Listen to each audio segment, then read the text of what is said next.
ndinonzi Nicole. Ndakaita basa re6 week. Ndakazvitanga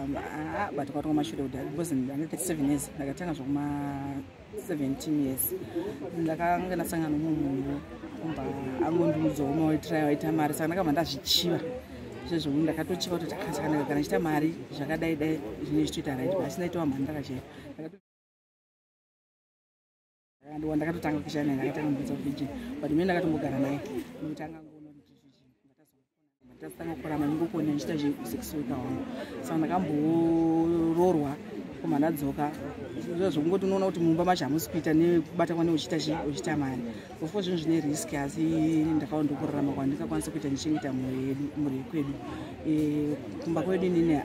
handina mwana asi ndorechengetawo vana vakasiwa mabrothers angu akashaya saka ndipane kuda kuenda kuchikoro vachida kudya vaida kurima vaida kuita sei saka ini ndinotori bread nina wavo saka nechivaitira zvese zvanenge vachida saka ndakaona kuti kuenda kubasa ndichishanda rimwe basa rinonoka kundipa mari hazviti saka ndakangotoita 6 week pavhiki wazoshaiwa nekuti vanhu vanobatsirikana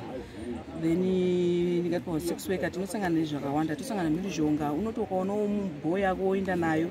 wapedza kurara naye anobva ati ndipe mari yangu saka imwe mhirizhonga mariski atosangana kuti utokunogorobwa atogona munhu anogona kana kudamburira kondomu munhu anogona kuitira zvinhu zvausinganzwisisi imwe munhu it's like last week but one kune munhu wandakatoenda naye kumba ndaenda naye kumba akatosvika kumba kwake mbatanga kuti ndipe hupfu ndodya hupfu ndoda mvura ndoda kudai so ndakuona kuti maemotions anga akundiitira ndakuanzwisisa saka ndakabva ndasikirima munemba angu kuda kumbatisa pandakashaudza kuti chii chari kuzama kuda kuita then isinatoshuvirawo kuti then tatawanawo zviri nani taitawo maprojects kana kuti taona zvinhu zvinotisimudzira vanotisumudzira tasiya chibasa che6 week because zvinhu zviri risk tozviita zviri pazvinhu zviri risk because papacho unoenda kwausingazivi unorara nemunhu wausingazivi zvozvo ngoti munongotaura nenguva makutoenda kumba unorara hauzivi kunhu anokufungirei nezvimwe nemaskandals anobuda atechinzwa kuti munhu6 week akati akafa nhingi akafa nenhakuti anenge aenda nemunhu kumba unenge usinganzwisisi usingazivi yeti nisu tichitsvaga mari saka unenge usina option saka unozongoti beta ndiende nemune asi unoziva kuti titi parisk titi panjodzi huru saka toitaona maprojects ekuita it's like kubikawo mafriziti kana kuti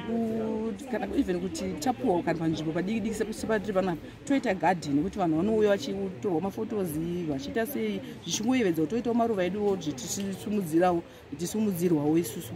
paupenyu because zvine utano chaiwo techikoshesa utano kana ndatobatwa ndapositive kazhinji kacho nendangoti chauya nendangoti hameno zvaitika ndizvozvo saka zvimwe zvatechikumbira kuti